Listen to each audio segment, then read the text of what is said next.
lot of news have been coming out about this movie, Darna, which is, if you don't know already, it's a popular superhero comic by Mars Ravelo that's been adapted into TV and movies. A lot of news and probably controversy have been coming out about the movie. Seems that the production is going through some stress or major overhauling over the past few months. We've learned that Eric Mati left the production and turned over the position of director to Gerald Taro. Of course, having these two directors, probably you can't go wrong. The film is in good hands if you're gonna talk about the director. We've learned that earlier, a few months ago, Liza left the production. She got some sort of injury, which is understandable.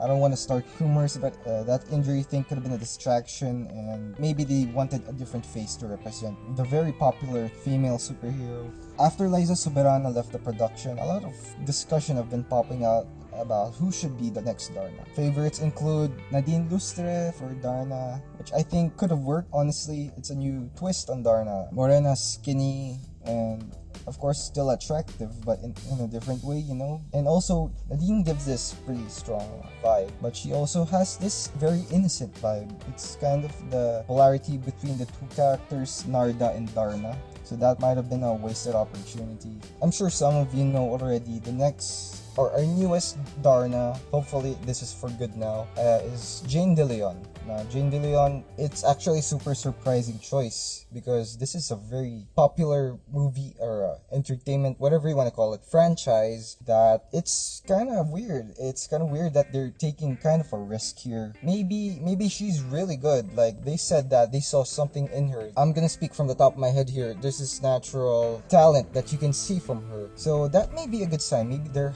really casting off of talent and what works for the character. I think she's gonna give off this very strong feminine vibe, so maybe that's the character that they want. Maybe they're really going for a Wonder Woman. I mean, here's the thing, it's giving off mixed signals. At one hand, it's cool, it's a good sign that they're hiring most likely based off talent. They're really making their lead role as impressive and as good as they can probably make it. But on the other hand, their film's premise is said to be, it's gonna be a coming of age story. A lot of coming of age stories can be good stories. Romance movies have been going in this direction, and so far they have been pretty good. But a coming of age story for a superhero origin story, it goes into, hate to say it, cliche territory. So yeah, I don't know. I can't say this film will be bad for sure, but at the same time, I can't say it's gonna be good. It's honestly a mixed bag right now. Judging that it comes from Star Cinema, I think this is gonna be Star Cinema. Correct me if I'm wrong. If it comes from that production company, it's safe to assume that they'll take less risks. They'll really try to give what the audience wants, and that will be it. Really, whether or not the movie will be good, I'll try to make a follow-up video on this. Could be a Pinoy versus Hollywood, maybe a comparison to Wonder Woman or another similar one depending on which direction this movie takes. Either way, if this movie disappoints me, I'll not hold back criticizing this thing. So you got that to look forward to. Please hit subscribe so you don't miss that one.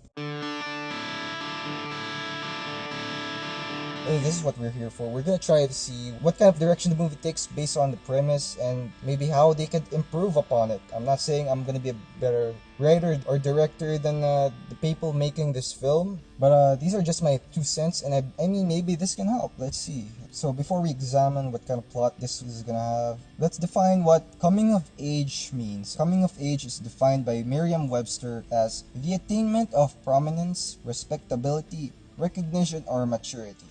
So, how would our hero, Darna, attain maturity and growth? There's 2 ways to go about this. There's the cliche way, and there's the subversion of that. The first example would be, a guy comes into her life, and we've seen this a lot, especially in romance movies. The guy comes into the girl's life and changes her forever. Now, for a superhero film, you could apply this into a scenario where she's trying to save the love of her life from danger, or she's maybe like Wonder Woman, which is a fair comparison since it sounds like they're really going in this direction. Wonder Woman, what made Wonder Woman worse was the final act where Wonder Woman comes off and says she does this for the power of love, and a lot of people were upset about that. Not because it's wrong to fall in love if you're a superhero. What's kind of bad about that? Like, it's a bad excuse for a power-up to defeat the villain. Sure, I could take Fall in Love for character growth, but then again, it really depends on how well it's executed. Like, this could be really bad or really good.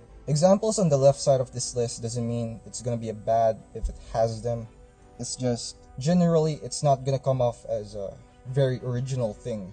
And original ideas are very important in storytelling.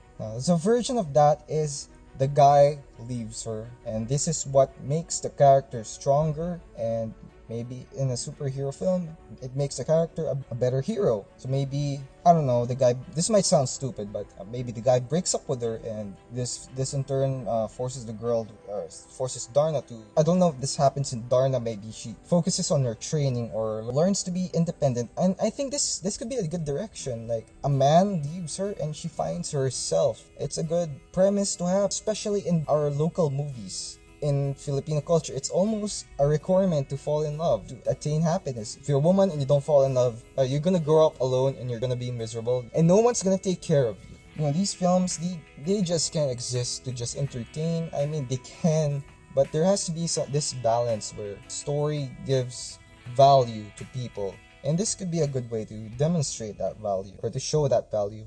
The next is, a mentor teaches Darna and guides her and shows her the way, gives her power-ups by teaching her, you know, kind of like Dragon Ball or Naruto. This is a very conventional approach to trying to make a superhero stronger or a better character. The subversion of that is the mentor dies, or the mentor leaves, or the mentor becomes a bad guy.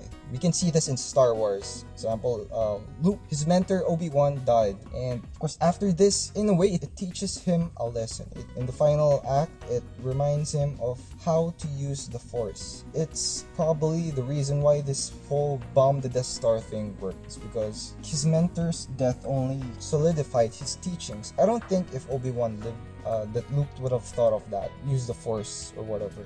And next on this list is defeating the villain. I mean, it's pretty simple, but of course, this is usually what happens in superhero films. I don't think there's any denying that. Of course, this wouldn't make the film bad. I mean, it's generally gonna happen if you watch a superhero film. That's not what prevents us from going to superhero films. It's how the characters get there, or how the stories get there. A good subversion of this defeating the villain, like overcoming the one-sided perspective of the villain, is maybe, what if the hero actually learned from the villain? Popular example of this is Black Panther, where our hero T'Challa, he learns what really goes on, what really went on with Killmonger's life. I want to get into any spoiler, but the hero learned from the villain, and it changed his story and the story as a whole forever. It didn't just the villain's defeated and then everything's back to normal. No, it's different now. The world is different now.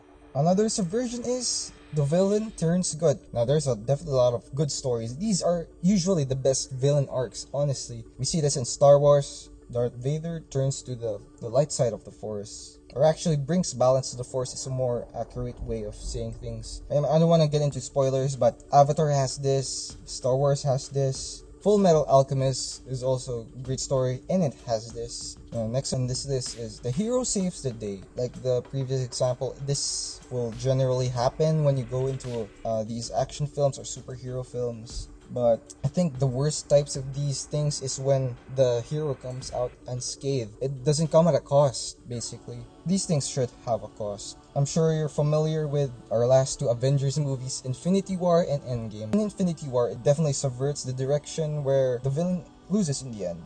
In Infinity War, the villain wins. Not just the heroes, the universe loses. In Endgame, the heroes won, but it came at a price. It wasn't all rainbows and sunsets. It had to come at the cost of Tony Stark's life. Unfortunately, I'm still very sad about that. But if Tony Stark lived, would have been as good? I don't think so. You can have the heroes win, but it comes at very, very huge cost. And of course, the worst possible ending is when nothing really changes. The character doesn't change, the villain doesn't change, like it just sort of coasted to the plot. Like, I don't think this film is gonna do that, since they really stated that this is gonna be a coming of age story. But who knows, like Star Cinema really pulls off some really bad crap sometimes. It's proven.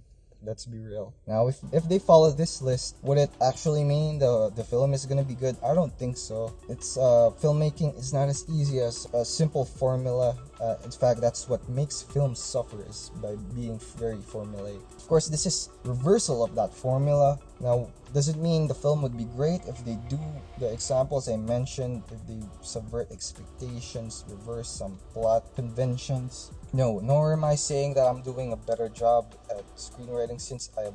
But no, it's not as easy as following a formula. Subverting expectations did not necessarily go well with Star Wars: The Last Jedi. I personally liked it, but I mean, a lot of people were mad about that, let's be real.